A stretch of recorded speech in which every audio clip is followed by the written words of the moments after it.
Greetings and welcome back to room 303 and our Talks with Walt, as we are calling our discussions through the deathbed edition of Walt Whitman's Leaves of Grass. We now turn to the collection called Children of Adam. This is an introductory set of comments. Now, if you've been following our stuff at learnstrong.net, down that left-hand side, the Talks with Walt playlist there, you know that we've already finished the some 24 poems of inscriptions, the 19 sections of starting from Paumanok, and we just finished the 52 different sections or cantos of Song of Myself.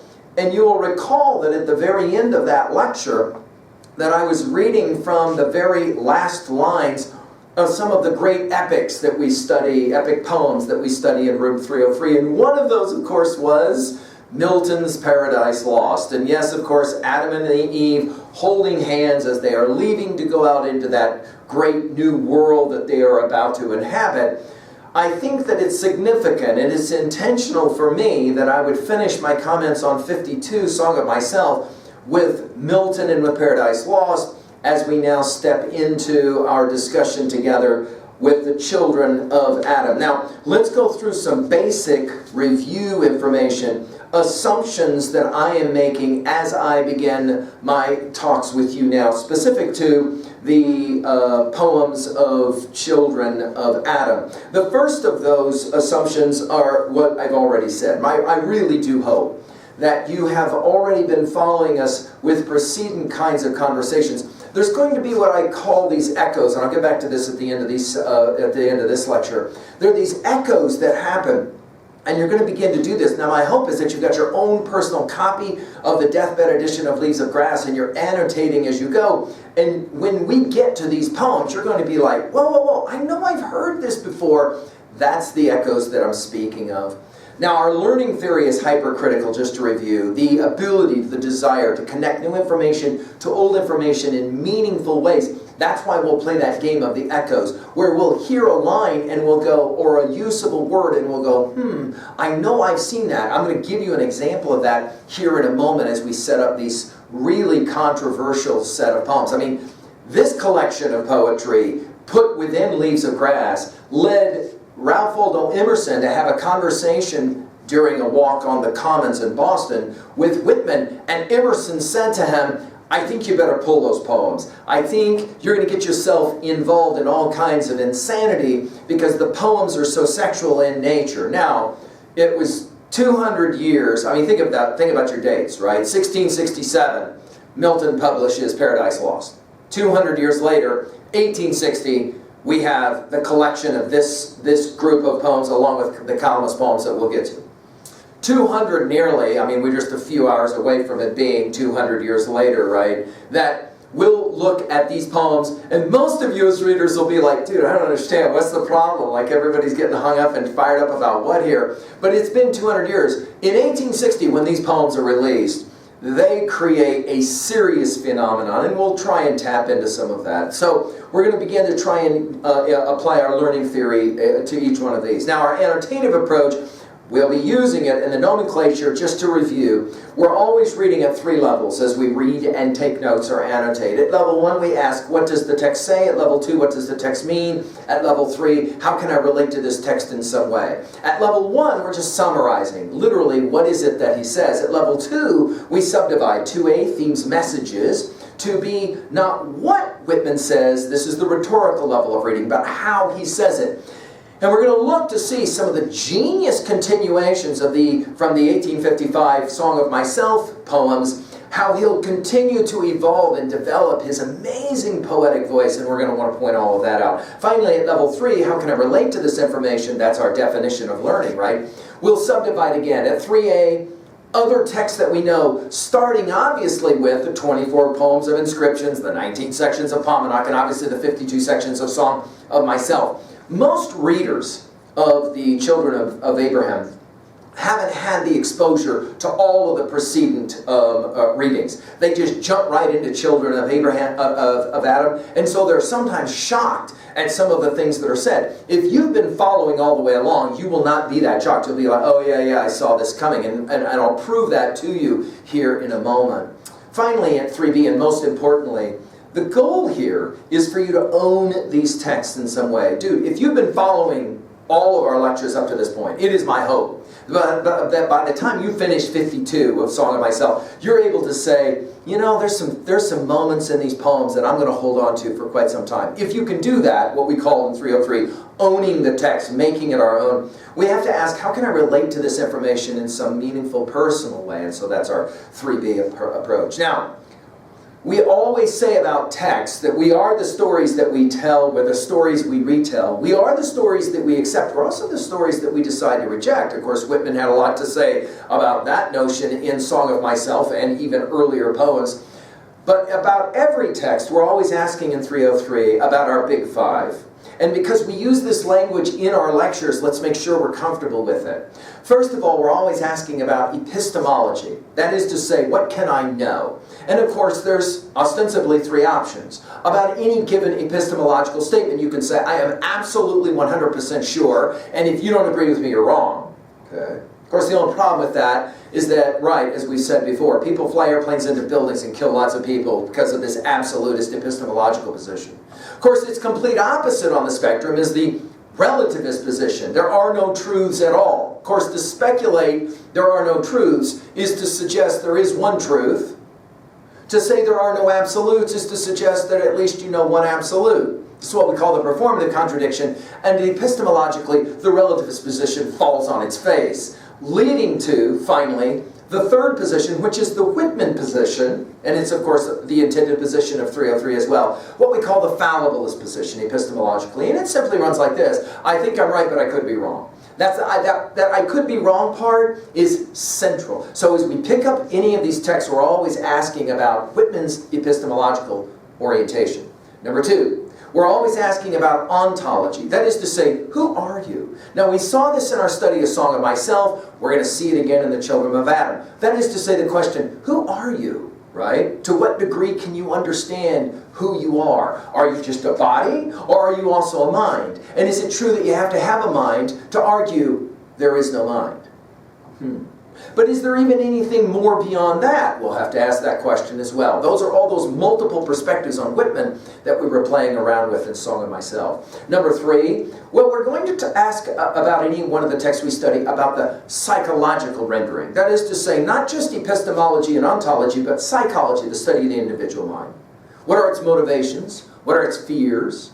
And then, of course, the fourth of our big five, sociology. Not the study of the individual mind, but the study of collective minds. What are group motivations and the like? We're obviously going to play around with that one quite a bit as well. Finally, and some of you will argue most importantly, or the culminating of the previous big four, in the final of the big five is theodicy. Theodicy.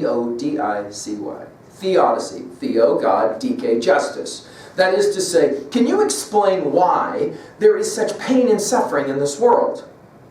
It's an important question. Whitman knew enough about pain and suffering of his own life. So what's going on when there's so much pain and suffering in the world? What's the point of all of it? Now, we've said before that Whitman's argument, and hopefully you'll feel very comfortable with this idea after having finished Song of Myself, is when bad things happen, we have to no longer ask, why did this happen to me? But rather we have to learn to ask, underline the word learn, right? Passage 46, 47, right, of Song of Myself. We have to learn how to ask, why did this happen for me? To change that preposition from 2 to 4. We are allowing ourselves to no longer see ourselves as somehow a victim in the world, in the universe. But rather we are in control to the degree that we can learn from the terrible things that have happened in our life. And of course for Whitman, that's going to be hypercritical, especially in our reading of the passages that will qualify as Children of Adam, and of course the columnist passages to follow. Finally, we call them the 5 P's of our study, the 5 perspectives on Whitman, because there's multiple perspectives on Whitman, and in fact there's way more than 5. We're just concentrating on these 5. That is to say, Whitman is person. He was an actual person, okay, who lived and breathed and did all the things that he did. He has an interesting biography that we will often reference. Whitman is poet. That's a fascinating one, because he doesn't discover his poetic voice until, interestingly, much later in his life. He's over 30 years old before he finally decides to be a poet. Really amazing. And as a poet, as we've said, very iconoclastic. He's not going to play the game the way most people would play the game. Dude, Emerson told him it's a bad idea to include these poems, Children of Adam, in any more versions of Leaves of Grass. And he went ahead and did it anyway. Radical iconoclasm, and we'll see it that way. Obviously, number 3 is central to us in our study in 303. Whitman as pedagogue. He was a teacher by the age of 17, and we've made the argument he never stopped being a teacher. In fact, I think that one of the things we have to understand about reading the poems in Children of Adam is his teacher voice, this persona of the teacher, always trying to say, yeah, but have you thought about, let me challenge you. And of course, in the end, as we said in our passage 46-47 discussion of Song of Myself, the ultimate goal of the teacher is to help the student to destroy the teacher, to live and work and think beyond the teacher. Of course, there is Whitman as politician and his admiration of democracy, and we will see this again and again in his celebration of the body. If he's celebrating the physical body, he can also celebrate the body of citizens, no question.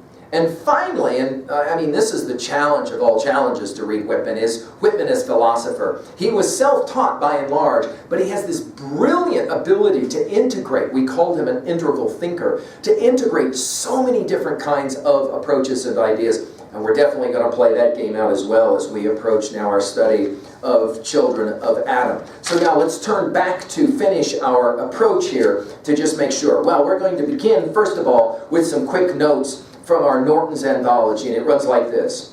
In 2 of his notes toward poems, Walt Whitman set forth his ideas for this group. One reads, quote, a string of poems, short, etc., embodying the amative love of woman, the same as live oak leaves do the passion of friendship for man. The other, evidently written after the live oak leaves, had been replaced by calamus as a symbol, is more explicit. Quote, here we go now with more notes, in Whitman's notations. Theory of a cluster of poems, the same to the passion of woman love as the calamus leaves are to adhesiveness manly love. Full of animal fire, tender, burning, the tremulous ache, delicious, yet such a torment, the swelling illet and vehement that will not be denied. Adam, as a central figure and type. He will, in fact, many argue, be the spokes voice, right? If Tiresias is the voice of our study of T.S. Eliot's Wasteland, we've given full lectures at Learnstrong. It will be Adam here, and I think actually Eliot learned how to play this game from this collection of poems. Adam, a central figure and type. One piece presenting a vivid picture in connection with the spirit of a fully complete, well-developed man, eld, bearded. We're going to talk about hair again, I told you that. Swart, fiery, as a more than rival of the youthful type hero of novels and love poems, end quote.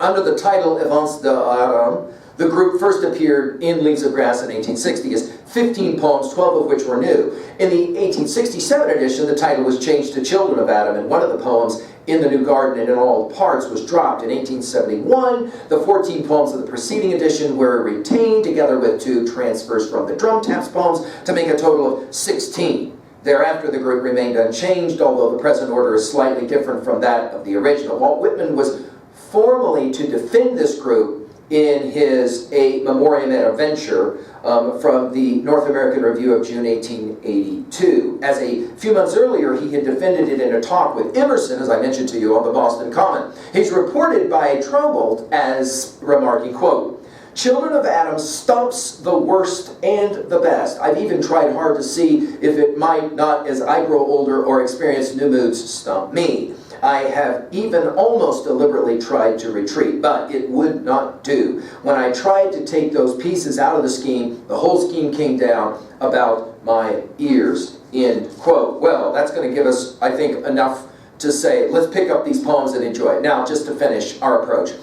You read on your own, you come to me as the guide, the way, of course, Dante the Pilgrim will use Virgil as the guide, right? And then just like Song of Myself, we read the passage and we explain and annotate as we go. Now, I'm going to start with some echoes because, again, that's our learning theory, right? So, do you remember this set of lines as we just finished them? He says, failing to fetch me at first, keep encouraged. Do you remember this? But right before that, he says, you'll hardly know who I am or what I mean, but I shall be good health to you nevertheless, and filter and fiber your blood. And I know some of you, when you heard this filter, you immediately found yourself saying, wait a minute. Stop this day and night. This is from passage 2, right at the beginning of Song of Myself.